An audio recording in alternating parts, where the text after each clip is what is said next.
dia a todos vocês, Shavua Tov, uma boa semana, Bezrat Hashem, com a ajuda de Deus, que seja uma semana de saúde e alegrias, boas notícias para todos nós.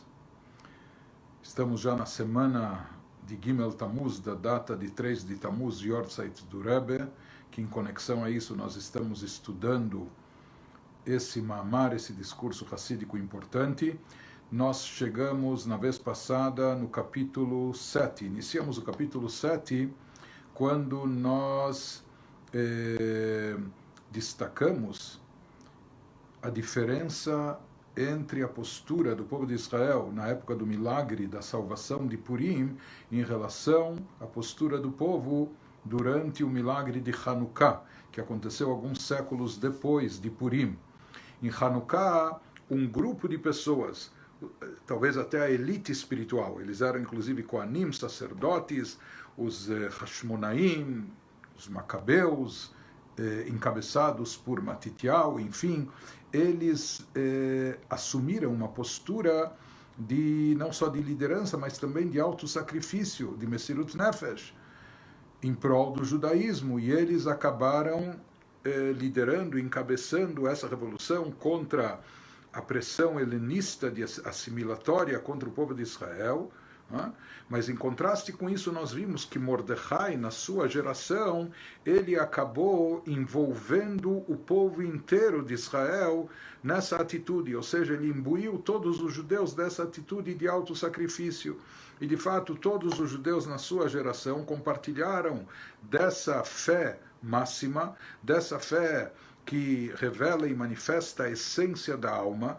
que leva a pessoa até a disposição do autossacrifício em prol dessa fé. Então, nesse aspecto, conforme diz o Midrash, Mordecai se equipara, se iguala a Moshe no seu papel, na sua geração. Assim como Moshe foi líder de todo o povo judeu, de todo o povo de Israel, não só de um segmento do povo, de uma comunidade do povo, mas sim do povo inteiro, da mesma maneira, Mordecai na sua geração. Por isso, nós vimos que existem propagações da alma de Moshe presentes em cada geração. E essa centelha da alma de Moshe está presente nos diversos líderes espirituais que nós temos em cada uma das gerações, porém nem todos eles se equiparam a Moshe, porque às vezes esses líderes são líderes de uma comunidade, de uma parte do povo, etc.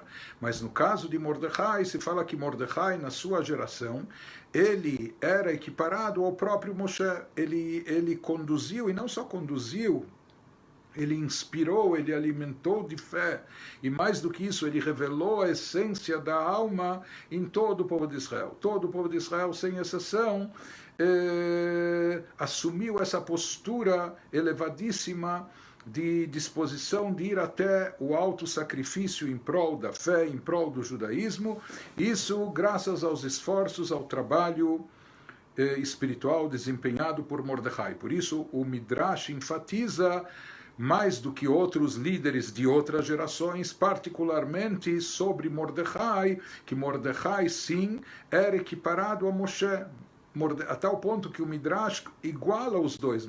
O Midrash nos diz que Mordecai era equivalente a Moshe na sua geração. Toda a importância que Moshe teve na geração dele, Mordecai teve a mesma atuação, o mesmo impacto, o mesmo alcance espiritual na sua geração. Por isso, ele é o pastor fiel daquela geração, o pastor de fé daquela geração, porque ele foi o pastor de fé de todos os filhos de Israel, a exemplo de Moshe Rabbeinu, que Moshe Rabbeinu também é chamado o pastor de todo o rebanho, de todos os filhos de Israel. Apenas que há uma diferença, como a gente já explicou, no tipo de atuação, como ele nos explica aqui, ela shebe Moshe hayagilu inyan ze, no caso de Moshe Rabbeinu na sua geração, como se manifestou, como se refletiu a sua atuação como pastor de fé, como ele alimentava e internalizava a fé em todos os Yehudim, em todos os judeus da sua época, Sheuraya Mehemna de Chol Israel, tanto um como o outro, tanto Moshe como Mordecai, foram os pastores de toda a geração. Eles abarcaram, abrangeram todo o rebanho, todos os Yehudim. Só que Moshe influenciava e impactava os Yehudim, em termos espirituais, o impacto positivo, como ele fazia eles internalizarem a fé, para que ela atuasse de forma decisiva dentro das suas ações, do seu dia a dia. Moshe fazia isso através disso que ele nutria com conhecimento divino, conhecimento espiritual elevado às almas judaicas. Ele abastecia e alimentava as almas de conhecimento, e não só conhecimento intelectual, como a gente já explicou, mas ele fazia os Yehudim saberem, sentirem, absorverem divindade, espiritualidade, de forma que isso ficasse internalizado dentro deles, que isso ficasse presente, que eles ficassem imbuídos disso, que isso estivesse presente no fundo das suas almas, no âmago das suas pessoas. Então, Moshe Rabbeinu, sua atuação, porque como a gente já disse, a geração de Moshe não foi exigida dessa geração Messirut Nefesh, auto-sacrifício. Pelo contrário, essa é uma geração que durante os 40 anos na jornada do deserto, eles não tinham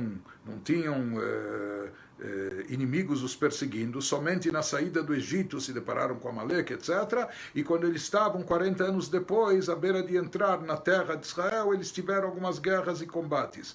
Mas durante todo esse tempo, eles tinham maná, eles tinham um pão que descia milagrosamente dos céus, eles tinham todas as suas necessidades supridas, e eles tinham o melhor dos mestres, eles tinham Moshe lhes ensinando Torá, judaísmo, espiritualidade, elevação todos os dias. Essa geração, por assim dizer, estava bem até confortável em termos físicos e muito mais em termos espirituais. Então, Moshe Rabbeinu, essa geração que não necessitou de autossacrifício, ela foi nutrida por Moshe, como Moshe revelou, estimulou a revelação da essência da sua alma, como ele trouxe à tona a luminária essência da alma, imbuindo eles de conhecimento, focando eles do vínculo do conhecimento divino. O Mordecai, enquanto que a atuação de Mordecai na sua geração, Mordecai também ensinava a Torá aos Yehudim contemporâneos dele. Porém, no que se refletia, no que se enfatizava a atuação, o trabalho espiritual de Mordecai com os seus contemporâneos, com a sua geração, o Mordecai Hayagilu Inyan Ze, em Mordecai se revelou a sua faceta, o seu papel de Raya Mehemna, de pastor de fé, ele também trouxe à tona a essência da alma, o que há de melhor em termos espirituais dentro de cada Yehudi. Mas como ele fez isso, revelando dentro de cada um e dentro de todos o potencial de Messirut Nefesh, o poder latente de autossacrifício, de disposição completa de anulação a Deus, de autossacrifício, ele fez isso se revelar e se manifestar em todos os seus contemporâneos, em todos os Yehudim da sua geração. Então, cada um foi um líder completo, um líder de todo o povo de Israel, cada um na sua época, cada um na sua geração, conforme as características da geração. Moshe Rabbeinu trouxe à tona a essência da alma através de dat, de conhecimento divino e espiritual, enquanto que Mordecai trouxe à tona, revelou, fez se manifestar a essência da alma, despertando a motivação de autossacrifício em todos os Yehudim da sua geração. Agora conclui esse capítulo Rebbe dizendo algo muito importante e interessante para nós, especialmente, Veyesh Lomar, pode-se dizer, assim afirma o nosso Rebbe, de Alidei Shemevi Be'amamar Mashekatub Bamidrash, através disso, assim fala o nosso Rebbe em relação ao seu sogro, ao discurso racídico pronunciado pelo seu sogro em Moscou, em 1927, etc. Diz através disso que ele menciona no Mamar esse Midrash, o Rebbe anterior, Shemordechai Bedoro Haya Shakul Ke Moshe Bedoro, que Mordechai, na sua geração, geração era equiparado, equivalente a Moshe na sua geração. Al-Yedei Zeh Pasak Bala Ma'amar et Adin Alatzmo. Afirma o nosso Rebbe que através dessa menção, através dessa citação, o Bala Ma'amar, aquele que pronunciou esse discurso, ou seja, o Rebbe anterior, ele estava determinando isso em relação a si próprio também. Ele estava determinando, estava estabelecendo o mesmo em relação a si próprio. Em outras palavras, Shehu, que ele, o Rebbe anterior, o Araya Mehemna, ele é o pastor de fé, Begilui, de forma evidente e revelada, Shel Kol Anshei Ador, de todas as pessoas da geração. O que significa essa afirmação do nosso Rebbe? Como ele chega à conclusão que através disso, que o Rebbe anterior menciona e traz a citação do Midrash, dizendo que Mordecai na sua geração era equiparado a Moshe na sua geração, que ambos eram os líderes máximos que lideraram espiritualmente todo o povo de Israel, portanto, o mesmo se aplica, já que ele traz essa citação, o mesmo se aplica a ele, ao Rebbe anterior. Então, explica nas notas de rodapé do Ma'amar, o nosso Rebbe, al derech hapirush belashon Mishnah. Aqui nós vamos mencionar, passou assim, de passagem, duas Mishnayot, dois parágrafos da Mishnah, da ética dos pais, conforme explicadas, conforme o comentário e interpretação do Baal Shem Tov HaKadosh, do mestre fundador do Hassidismo, Baal Shem Tov. Há uma Mishnah no Pirkei Avot, na ética dos pais, no começo do capítulo 3, que ele diz que a pessoa tem que saber, tem que estar consciente, a pessoa tem que saber que ela é responsável pelos seus atos, deve ter isso em vista. Portanto, ela tem que saber também diante de quem ela terá que prestar din vecheshbon. Em hebraico, din vecheshbon. Diante de quem ela vai ter que prestar contas. Ou seja, na verdade, diante de Deus. Não é? Ou seja, que a pessoa não perca de vista isso ao tomar as suas decisões. Que a pessoa saiba que ele vai assumir a responsabilidade, vai ter que prestar contas. Mas se a gente for minucioso na tradução desses termos, aqui a Mishnah utiliza duas palavras, din vecheshbon. Din significa julgamento, aqui no nosso caso a sentença final do julgamento. Vecheshbon são as contas. Então aqui a Mishnah fala não só lembre-se diante de quem você terá que prestar contas, mas ela diz diante de quem você terá que prestar juízo e contas. O juízo aqui é a sentença e contas. Então, sobre isso, pergunta o Baal Shem Tov, aparentemente, a ordem aqui está inversa, está oposta. Primeiro se presta contas, primeiro se fazem as contas. O que a pessoa fez, o que ela deixou de fazer, qual o impacto da sua ação, quais as suas motivações, etc. E de acordo com o Heshbon se estabelece o din, se chega ao juízo final, se chega à sentença. Porém, aqui está escrito, saiba diante de quem você terá que prestar din vecheshbon, primeiro sentença e depois as contas. Aparentemente a ordem é contrária, inversa. Primeiro vem as contas e em seguida, como consequência, chega o juízo final, chega a sentença. Então, para explicar isso, ele recorre a uma outra Mishnah, no mesmo capítulo, a Mishnah de número 16, no capítulo 3 da Ética dos Pais, que nos fala, saiba, que quando a pessoa comete um erro, comete uma transgressão, faz um pecado, etc., Shenifraim mimenu midato veshelo midato. Cobram da pessoa, acabam cobrando as suas ações, a responsabilidade que ele assuma, ou se foi um ato negativo, que ele pague por isso, mas fazem essa cobrança com ele consciente ou inconsciente. Seja ele consciente disso, ou seja ele inconsciente disso. Então se pergunta, o que significa que a cobrança é feita com a pessoa inconsciente? A pessoa consciente dos seus atos nós entendemos que ele é cobrado. Você está sendo cobrado por causa de tal e tal coisa que você fez. Mas o que significa essa cobrança que a pessoa é submetida de forma inconsciente? Então aqui o Baal Shem Tov dá uma explicação que é muito importante e prática para todos nós. É muito bom saber e nunca perder isso de vista, nunca se esquecer. O Baal Shem Tov diz o seguinte: uma pessoa comete Uma pessoa comete uma falha, você vê alguém cometendo uma falha, não é? Às vezes nós temos uma tendência de querer julgar os outros. Às vezes nós somos muito críticos em relação aos outros. Nós somos pouco autocríticos, mas nós somos muito críticos em relação aos outros. Em relação aos outros, nós observamos, e às vezes com um olhar implacável, imperdoável, e nós temos a tendência de julgar. E às vezes, pior do que isso, sabe o que é pior do que a tendência de ficar julgando os outros? É a tendência, inclusive, de condenar os outros pelas suas ações. E muitas vezes nós não só julgamos, mas nós também condenamos. E nós condenamos sem saber todos os dados. A gente não quer se aprofundar, mas será que a pessoa realmente fez isso? Ou o que levou ela a fazer isso? Nós não concedemos a ela o benefício da dúvida. Ou nós não procuramos analisar e saber, olhe, talvez não foi por mal, etc. Não, muitas vezes nós somos implacáveis no nosso julgamento e até na nossa condenação. Nós emitimos logo uma sentença e dizemos, puxa, olha o que fulano fez, um ato desses ele merece que aconteça, ele merece tal e tal. Poxa, alguém que faz isso, isso é imperdoável. E olhe, que ele receba isso o contrário em dobro, sei lá. Então, em outras palavras, vendo as ações dos outros, a gente emite julgamentos e emite condenações. A gente pensa que está julgando os outros. Estamos julgando os outros, de fato. Só que, nos diz o Baal Shem Tov, de acordo com a Mishnah, sabe o que acontece depois, eventualmente, uma semana depois, um mês depois, um ano depois, não importa.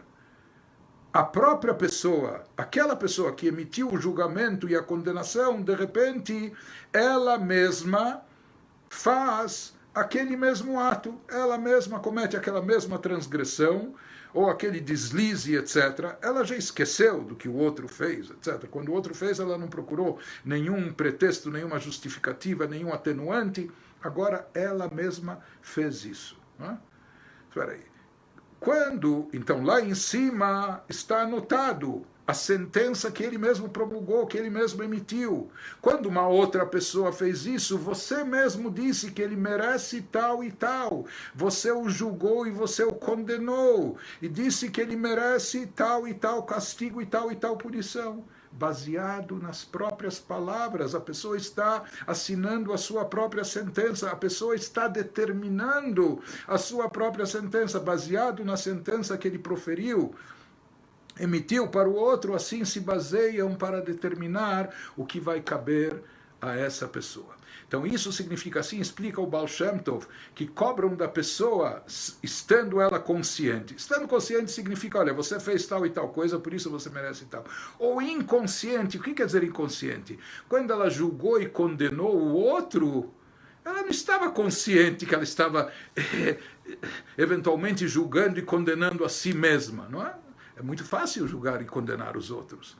Se fosse consigo própria, a pessoa teria muito mais cuidado, não é? Encararia de outra forma. Mas aqui a pessoa estava inconsciente de todo o alcance das suas palavras, de todo o efeito da sua sentença. Por isso se diz, tome cuidado, porque cobram da pessoa mesmo inconsciente.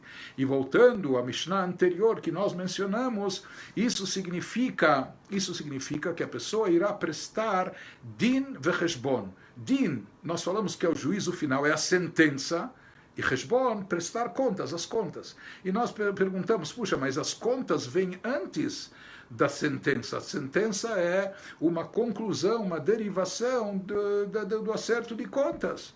Ele fala, não, aqui na verdade a sentença já veio antes, a sentença veio na hora que você julgou e condenou o outro. Você mesmo já determinou com a sentença o que merece uma pessoa que fez isso. Agora é só uma questão de acerto de contas, mostrar que você se encaixa na mesma categoria, que você também fez a mesma coisa, talvez numa outra época, em outras circunstâncias, mas você fez. Então aqui as contas são para mostrar só a posteriori que você também se enquadra nessa categoria, você também fez isso. A sentença já veio antes, quando você julgou e condenou o outro. Assim diz o Baal Shem Tov. Por isso nós temos que ser muito cuidadosos com isso. Não devemos ficar julgando as pessoas, não devemos ficar muito menos condenando as pessoas, porque muitas vezes, então isso tem efeito bumerangue, isso se volta contra nós. Com isso nós estamos condenando a nós mesmos. Isso no sentido negativo. Assim como existe isso no sentido negativo, ou seja, que aquilo que a gente determina para os outros acaba se aplicando e se voltando para nós, no sentido positivo, que esse é o sentido que Deus gosta, aprecia e quer, nas coisas boas e positivas, quanto mais isso se aplica. Isso se aplica em maior medida e de maior maneira ainda. Portanto, essa explicação que o nosso Rebbe diz aqui sobre o seu sogro, sobre o Rebbe anterior, que no momento que o Rebbe anterior enfatizou no seu Mamar aquela citação do Midrash, ele traz aquele Midrash, que assim como Moshe foi líder de toda a geração, pastor de fé de toda a geração, da mesma maneira Mordecai, na sua geração, também foi o pastor de todos, também foi o líder espiritual, que alimentou a fé de todos e trouxe à tona a essência da alma de todos. Ele diz, no momento que o Rebbe anterior fez questão de trazer essa citação do Midrash no seu Mamar, indiretamente com isso, consciente ou não consciente, mas o fato é que quando ele determinou isso, trazendo o Midrash, que determina que Mordecai era líder completo da geração, assim como Moshe, com isso ele estava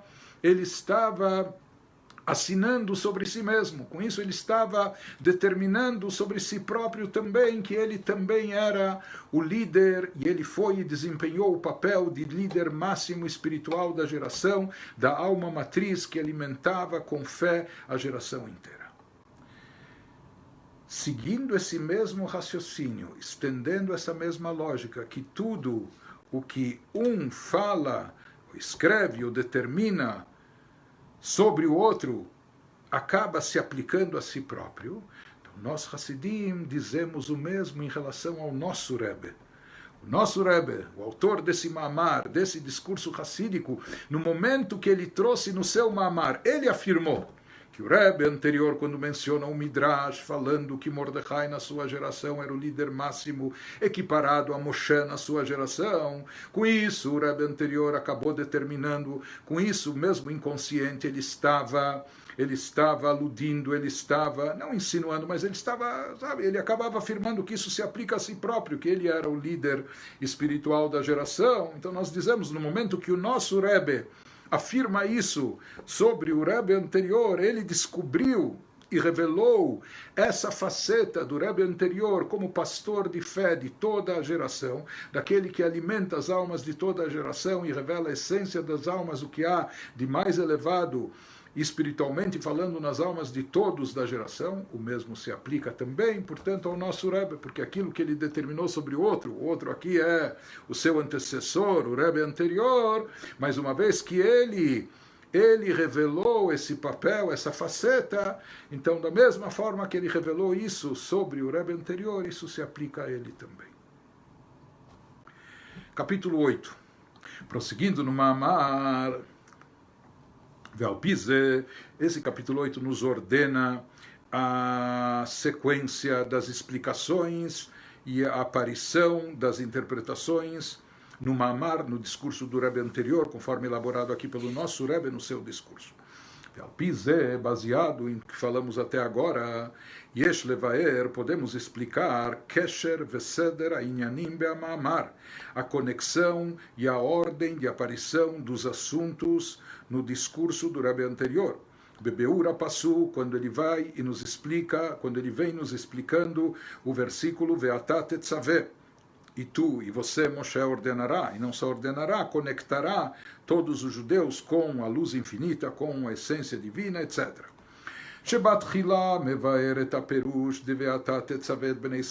Ele começa no início nos explicando o sentido, o significado mais profundo de Ve'ata Tetzaveh. Que Ve'ata Tetzaveh não significa apenas você irá ordenar os filhos de Israel, mas você irá conectar e vincular os filhos de Israel à essência divina.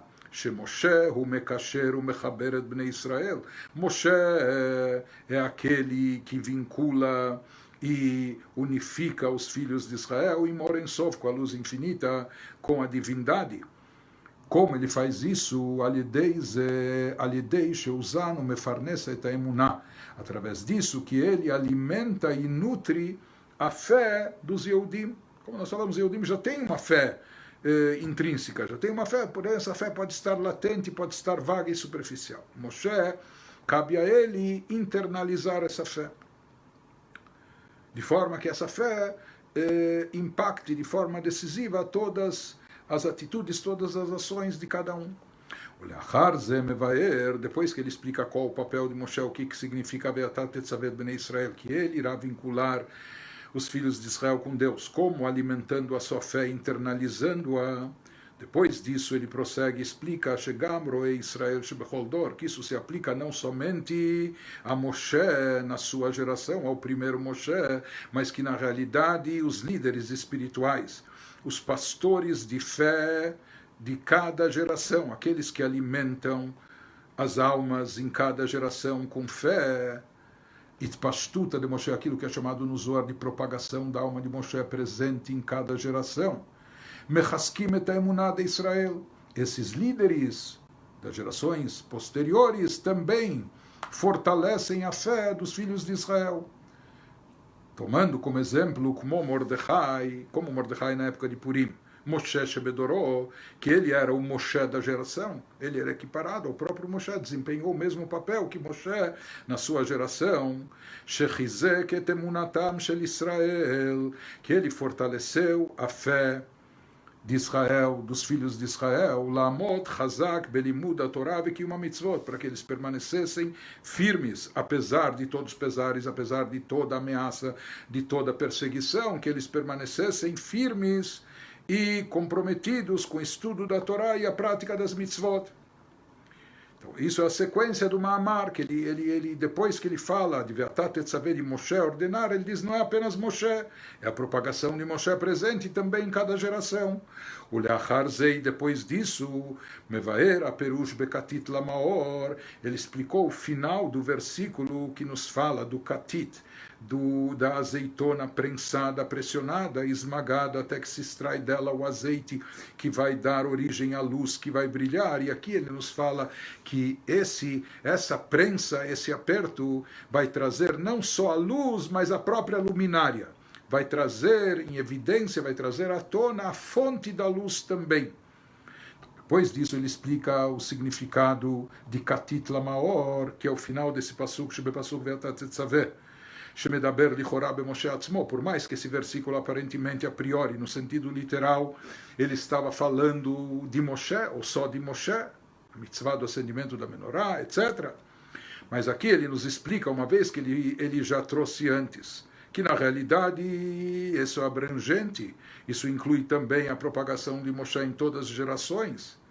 Ele nos fala que isso se aplica, essa questão de trazer à tona luminária, a fonte da luz, que isso representa a essência da alma, de trazer isso à tona, de revelar e manifestar isso, se aplica também a todos os líderes subsequentes. De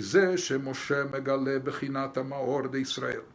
Isso que Moshe era capaz, isso que Moshe, com sua grandeza espiritual, sua elevação, conseguia atingir a própria essência da alma de cada um do povo, de todos de Israel, estimular a sua revelação que se manifestasse, Megaleh Bechinat Hamaor de Israel Etzem HaNeshama.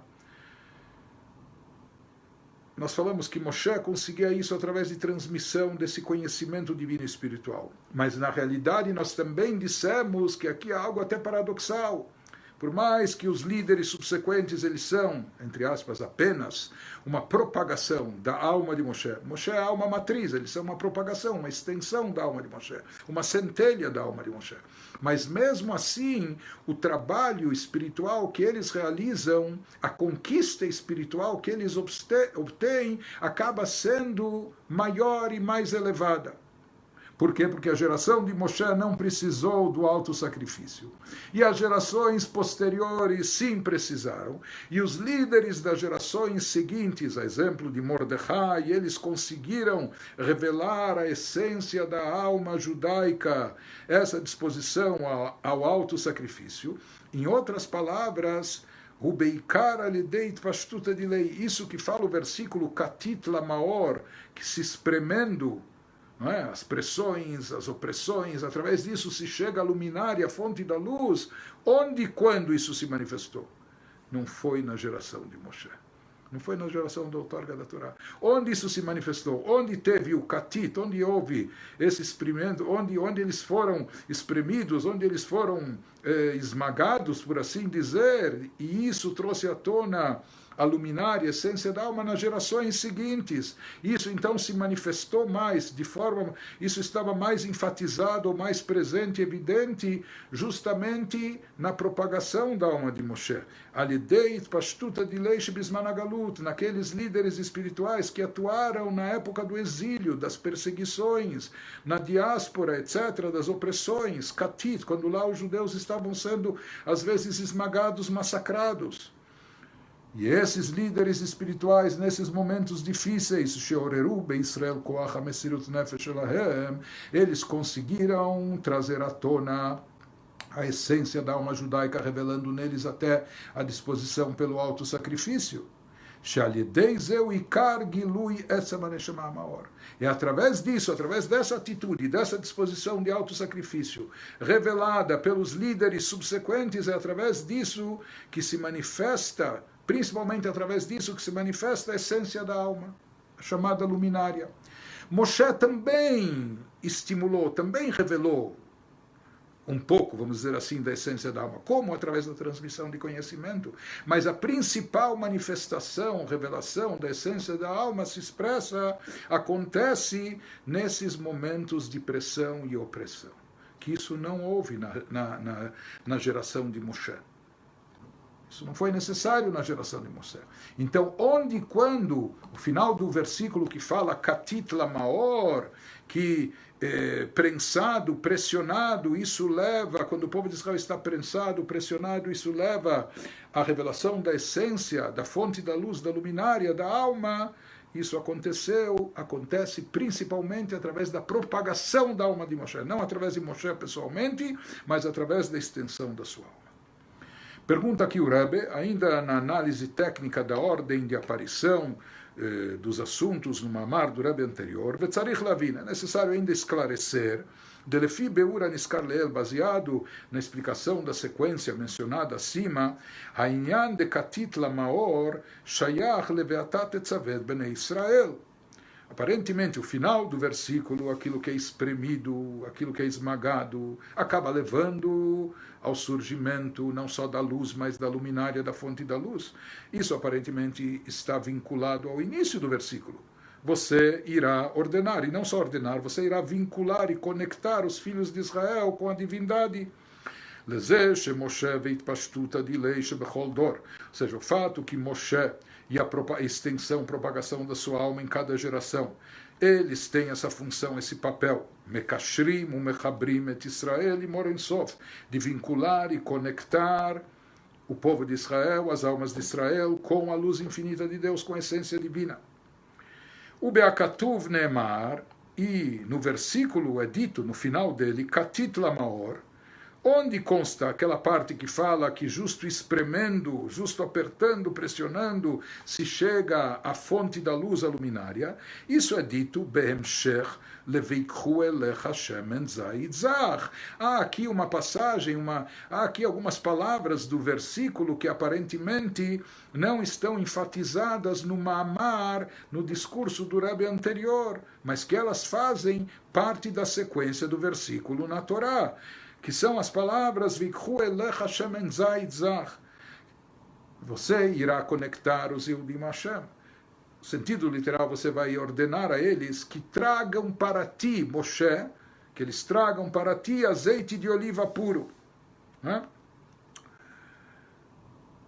E no final nós dissemos que uma das perguntas era por que tinha que trazer para Moshe, se quem era encarregado do acendimento da menorá era Aaron, o sumo sacerdote, irmão de Moshe, mas nós explicamos que no sentido mais profundo, uma vez que aqui está se falando que Moshe desempenha esse papel primordial de alimentar a fé judaica, internalizando, e com isso ele desperta a revelação da essência da alma judaica, etc. Então, esse feito maravilhoso de Moshe, de certa forma, acaba voltando a ele. Isso, ele acaba recompensado e gratificado por isso. Isso significa, e acaba havendo uma reciprocidade, não só Moshe abastece as almas judaicas com fé, mas em contrapartida os Yehudim, eles também abastecem Moshe com mais espiritualidade, levando Moshe, por mais que Moshe já é grande, já é elevado, espiritualmente falando, levando ele a uma elevação ainda maior. Isso significa eles trarão para ti, eles vão trazer para você azeite de oliva puro. Esse conceito que eles trarão para ti, ou seja, que o povo de Israel traz o azeite é o azeite combustível que dá origem ao acendimento e à luz, ou seja, que vai fazer brilhar mais ainda a luz de Moshe, a espiritualidade e elevação de Moshe. Isso consiste no que Israel Mosifim Tosfot Or Moshe, ou seja, que Israel acrescentam mais luz ainda na espiritualidade, na luminosidade de Moshe, como a gente já mencionou acima anteriormente no Ma'amar. Ou seja, aqui o Rebbe diz que ainda faltou, aparentemente na sequência do Ma'amar, do Rebbe anterior, aparentemente aqui há uma parte do versículo da Torá que se passou por cima, entre aspas, não que se ignorou, mas, ou seja, antes do Katit Lamaor, antes daquilo que se fala, que o que traz à tona, o que revela a essência da alma é aquele espremer, é aquela pressão e opressão, isso traz a luminária. Mas será que essa é a única causa? Porque no versículo em si, antes disso, no versículo bíblico está escrito, vocês e o povo de Israel irá trazer azeite de oliva puro para Moshe. Então, será que esse é um trabalho do povo de Israel?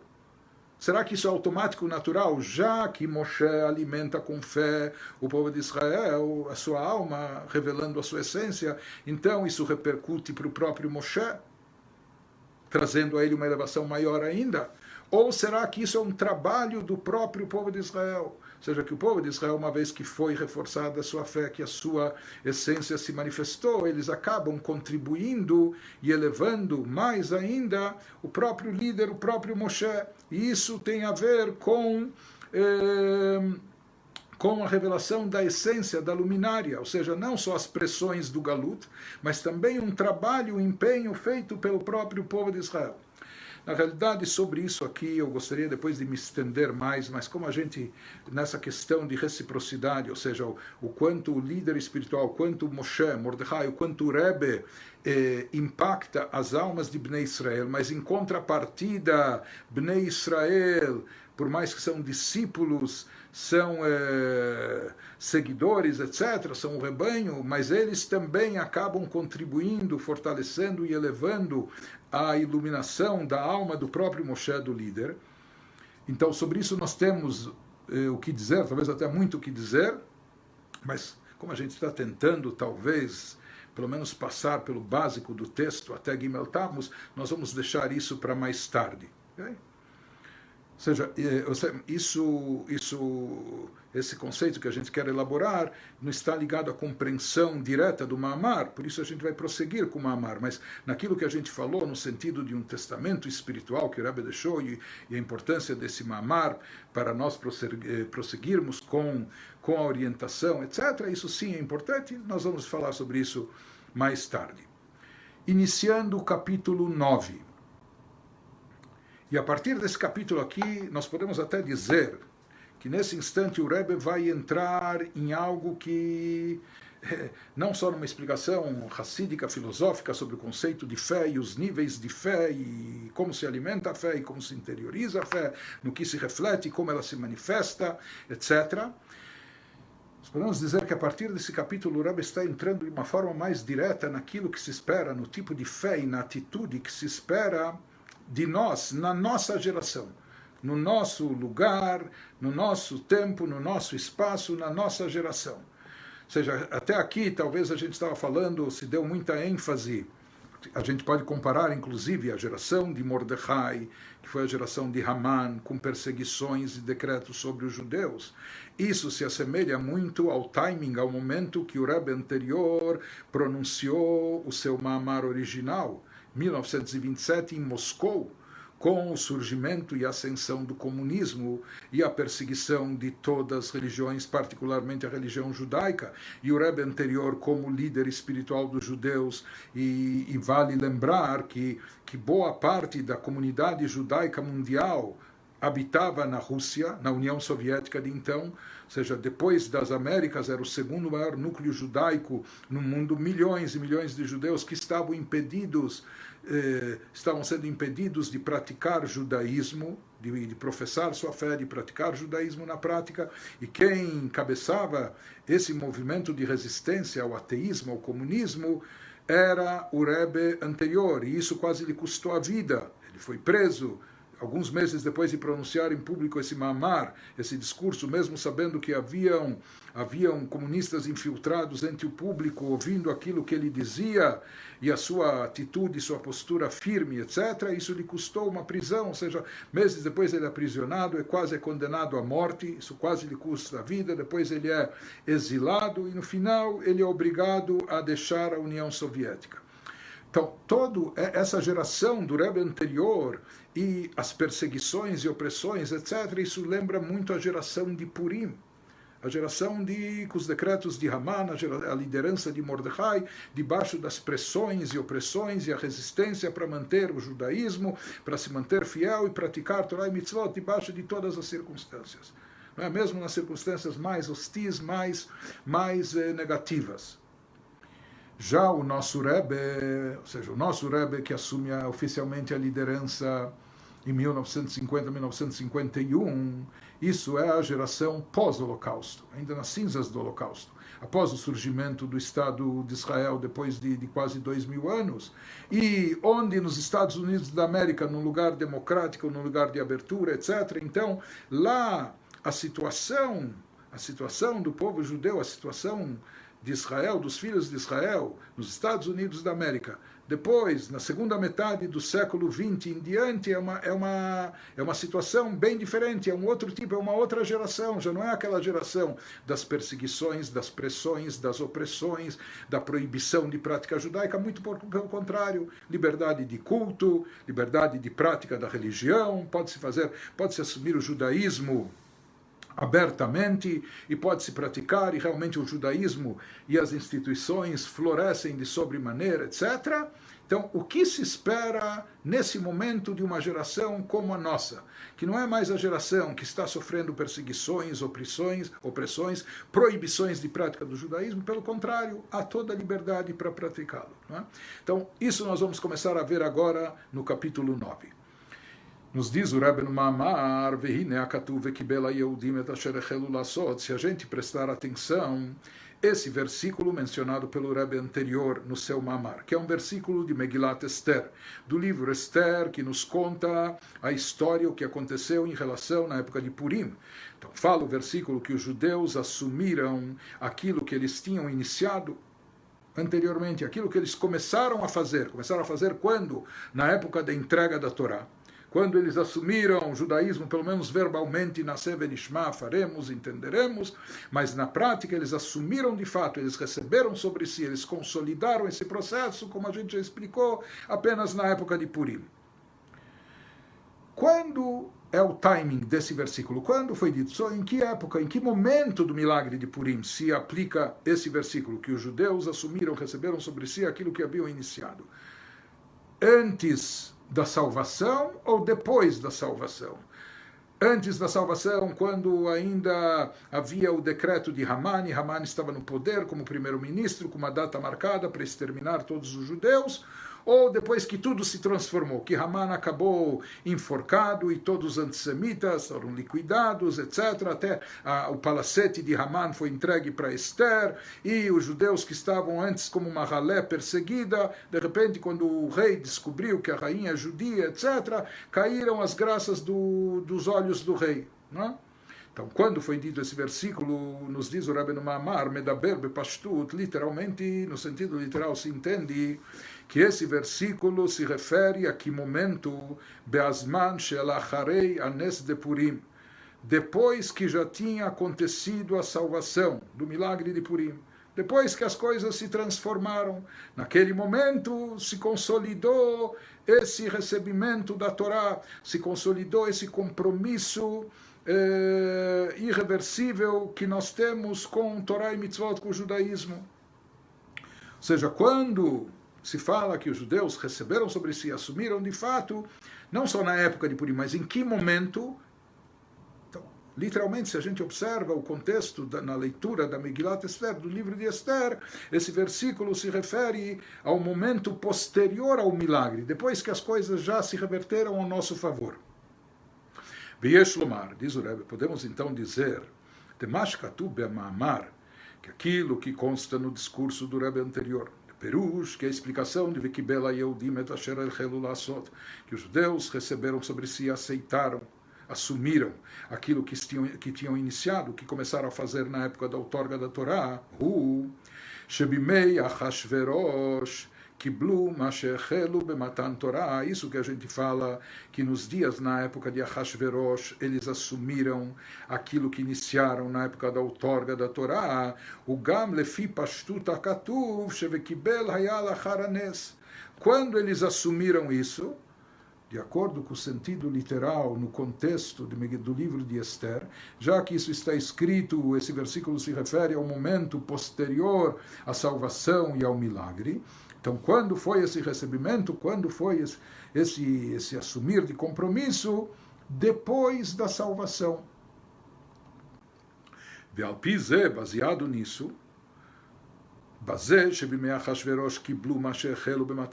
quando a gente afirma que na época de Achashverosh, os judeus assumiram aquilo que tinham iniciado, o compromisso que tinham iniciado na entrega da Torá, Shnei Inyanim. A gente chega à conclusão que há dois momentos e dois aspectos. Dois momentos e dois aspectos distintos e até opostos. A Kabbalah she'aita bisman ha'gzeirah. Existe o recebimento de Torá, o compromisso, o assumir que eles tiveram durante o decreto, enquanto vigorava o decreto, antes da salvação, quando não viam luz no fim do túnel, quando só via ameaça, quando tinha data marcada para o extermínio daqui a alguns meses de todos os judeus. Nessa época, nesse momento, eles se mantiveram firmes, como a gente explicou, e nenhum teve sequer uma cogitação de renunciar ao judaísmo, de negar o judaísmo, etc. Né? Então, houve também nesse instante, durante o decreto, antes da salvação, quando a situação estava preta, quando não havia, aparentemente não havia salvação, não havia esperança, não sabia de onde viria a intervenção, etc. Não é? Mas mesmo assim os judeus assumiram, receberam. Então aqui há dois momentos de compromisso, de recebimento sobre si, do compromisso com a Torá, com o judaísmo, com Deus. A Kabbalah she'aita bisman ha'gzerah, existe aquilo que eles assumiram enquanto vigorava o decreto, sob a ameaça, sob a pressão e opressão. Al-Yedei Mesirut Nefesh Shelahem, através dessa atitude de auto-sacrifício, dessa disposição de ir até o martírio pela fé, que Mefurash B'Ma'amar, conforme explicado no Ma'amar, e a gente elaborou antes. Porém, houve um outro assumir, houve um outro recebimento, houve um outro compromisso posterior. Há um segundo assumir de compromisso, que é a Kabbalah she'aita le'achar hanes de Purim. Aquele compromisso que eles assumiram e consolidaram depois que o milagre de Purim já aconteceu, depois que veio a salvação, depois que tudo se transformou, que foi exatamente o contrário, não que os antissemitas dominaram os judeus, etc., foi exatamente o inverso, etc. Depois dessa salvação, depois do milagre de Purim, mesmo assim, a Megillah nos fala que os judeus não só retificaram, não só que eles reassumiram o compromisso anterior, mas aqui, pelo visto, é um assumir mais profundo. Eles receberam sobre si e assumiram o vínculo com Deus, com Torá e Mitzvot, de uma forma mais profunda ainda. Sheina alet yoter, é uma forma mais elevada, gam me Kabbalah bisman ha'gzeirah. Mais do que aquele assumir que eles tiveram durante a época do decreto. Durante a época do decreto, imagina, eles assumiram de uma forma tão profunda que estavam prontos de ir até o martírio. Será que é uma coisa mais elevada do que isso? Uma anulação completa, uma disposição de autossacrifício total e completo por Deus, etc. Ele diz que sim. Existe ainda um nível mais elevado, que é aquilo que aconteceu depois que a situação se tranquilizou, depois que a ameaça passou, depois que os judeus deixaram de ser visados. Muito pelo contrário, quando Mordecai até subiu ao poder, quando Esther estava por cima, quando o povo de Israel estava sendo privilegiado, etc., naquele momento eles tiveram que assumir e assumir de novo de uma outra forma. Isso é mais elevado ainda, isso que ele vai nos elaborar daqui em diante.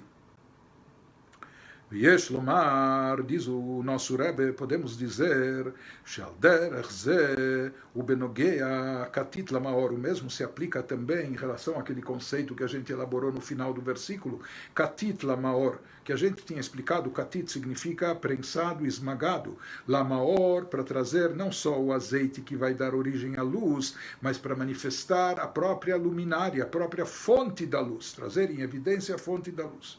Então, até agora, a gente explicou que estava muito claro qual era a analogia, qual era o simbolismo do esmagado, do pressionado, que são as pressões e opressões da época do exílio, quando os judeus são colocados à prova pela sua fé, quando são perseguidos e ameaçados fisicamente, materialmente. Quando os judeus não tiveram que deixar os países às pressas, deixando atrás de si todo o seu patrimônio, toda a sua riqueza, para fugir, para poder salvar suas famílias, a integridade física, etc. Mas então, até agora, nós explicamos que o katit, o simbolismo do katit, do esmagado, prensado, qual é? As perseguições e opressões que o judeu sofre, que no final das contas isso acaba extraindo dele o que há de melhor, fazendo que se revele não só a luz, mas a própria fonte da luz, a luminária. Mas o Rebbe nos diz que essa era uma explicação ainda parcial, é apenas uma explicação. Há uma outra adicional, mais elevada ainda, que essa que nós vamos ver a seguir. Ou seja, até agora nós explicamos nós explicamos que na realidade, através do katit é espremido, prensado, do galut, o que causa essa prensa, esse aperto? O galut, a diáspora, o exílio. Isso acaba fazendo com que se manifeste o maor, a fonte da luz. Mas agora o Rebbe acrescenta que há shnei inyanim bazeh, há dois aspectos nisso. Ou seja, que até agora a gente viu apenas um aspecto, que era o aspecto da pressão física material, quando nós estávamos pressionados, oprimidos, prensados fisicamente ou materialmente, ameaçados materialmente. Isso acabava revelando dentro de nós a essência da alma. Às vezes, quando há diminuição do físico material, isso traz mais em evidência o espiritual, o abstrato. Então ele diz, na verdade, mais um aspecto adicional. Israel nimtzaim bematzav shel katit. Então, aspecto número 1 a galuta é sempre a galuta, o estado de galuta, o estado do exílio, de diáspora. Isso é chamado de katit, isso é chamado de espremido, prensado, oprimido. É isso que aquebrantado, é isso que deixa o Yehudi aquebrantado, e é isso que revela a luminária, a fonte da luz, a essência da sua alma. Mas nisso, então é sempre o galut que traz à tona a luminária, a fonte da luz, a essência da alma. Mas o que significa que o galut traz isso? Será que é o galut é o exílio com suas opressões e perseguições físicas, materiais, ameaças físicas, materiais? Nós vamos ver que há um aspecto adicional. Israel nimtzaim bematzav shel katit, quando os judeus estão pressionados e oprimidos. Mitzad ze sheyeshnam gzeirot al kiyum Torah mitzvot. Muitas vezes na história foi em função de perseguições e proibições de cumprimento de Torá e mitzvot e seus preceitos. É o que vigorou durante a galuta, durante o exílio. Como realmente estava acontecendo quando o Rebbe anterior pronunciou esse mamar, como a gente falou, na ascensão do comunismo, na então União Soviética, em 1927. Então, sob esse tipo de pressão e opressão, no final das contas, Yehudim superando esses momentos, convivendo com esses momentos, e esses desafios, eles acabam chegando, atingindo a própria fonte da alma, a raiz da alma, a luminária, a fonte da luz, através da sua disposição de autossacrifício, que se revela nesses momentos. Porém, aqui acrescenta o Rebbe, a novidade é um nível, uma faceta ainda mais elevada, mais profunda, nova, que o nosso Rebbe traz, que isso tem a ver com a nossa geração. Porém, existe mais um aspecto, mais uma faceta por trás desse conceito da pessoa de estar prensada, oprimida, se sentir esmagada, e que isso vai trazer à tona a fonte da luz, a essência da sua alma. Existe uma outra situação que para nós, a primeiro momento, pode parecer até surpreendente, pode parecer até um pouco paradoxal.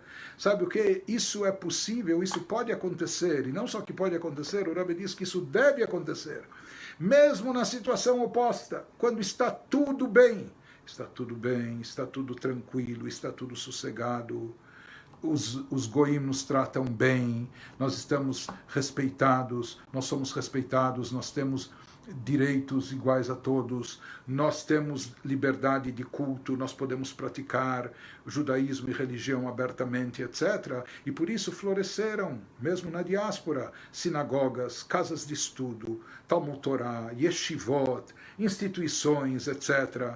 E tem toda a vida judaica, tem abate ritual shechitá, tem restaurantes kasher, enfim, de repente a situação é inversa.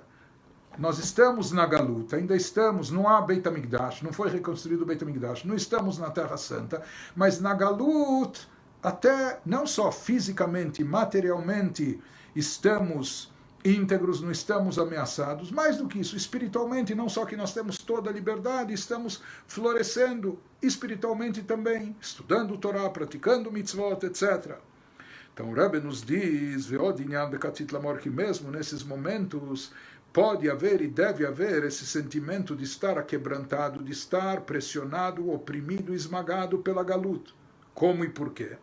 Chegam que Israel nimtzaim b'matzav shel archava, mesmo quando os Yehudim se encontram numa situação de abertura, de largura, de benesse, às vezes de riqueza, do que for, archavá begashmiut, vegam archavá beruchniut, que não falta nada, nem materialmente e nem espiritualmente, ou seja, há abundância e fartura em termos materiais e também em termos espirituais. Graças a Deus não faltam rabinos, mestres, yeshivot, instituições, ensinamentos. Então, por que estar aquebrantado? Por que se sentir esmagado? Por que estar oprimido e pressionado nesses momentos? Se está tudo bem fisicamente, materialmente, espiritualmente e judaicamente também, então por que se sentir oprimido? Por que se sentir pressionado? Ela shehem nimtzaim bagalut, simplesmente pelo fato de ainda estarmos na galut, de ainda estarmos na diáspora, estarmos no exílio, de estarmos ainda fora da Terra Santa, ou mesmo na Terra Santa, de estarmos ainda sem o Beit HaMikdash, sem a revelação da Shekhinah, da presença divina no Beit HaMikdash, no templo sagrado, que ainda estamos privados disso. Ela שנמצאים בגלות ועל דרך המצב שהיה לאחרי הנס de Purim, assim como aconteceu depois do milagre de Purim, שליהודים הייתה אורה ושמחה וששון בעיקר, para os judeus a situação física, material, social estava fabulosa, estava melhor do que em qualquer momento, בפשטות וגם ברוחניות, não só no sentido literal, mas também espiritualmente falando, conforme o Midrash, o Talmud descreve, espiritualmente estava ótimo para os judeus. Tinha Torá, tinha Shabbat, tinha festividades judaicas, vivência, não é? Mas tinha um problema. Ela sheakate avdei Achashverosh anan. Mas ainda nós éramos servos de Achashverosh, estávamos na Galut. Vehem shvurim benitkaim katid mizeshem begalut. Isso que o Rebbe vai nos explicar a seguir no Mamar, que um Yehudi tem que estar aquebrantado, tem que estar com o coração partido por ainda estar no Galut. Isso para ele tem que ser motivo de pressão e de opressão, a ponto disso revelar trazer à tona a própria essência da alma. Então esse é um assunto profundo que nós apenas demos uma pincelada inicial, apenas iniciamos, mas esse conceito vai ser elaborado em seguida, no decorrer desse capítulo, nos próximos também. E se Deus quiser, amanhã, nesse mesmo horário, a gente volta a se encontrar para continuar com o estudo do Mamar juntos. Um ótimo dia para vocês e uma ótima semana. Tudo de bom, muita saúde e alegrias.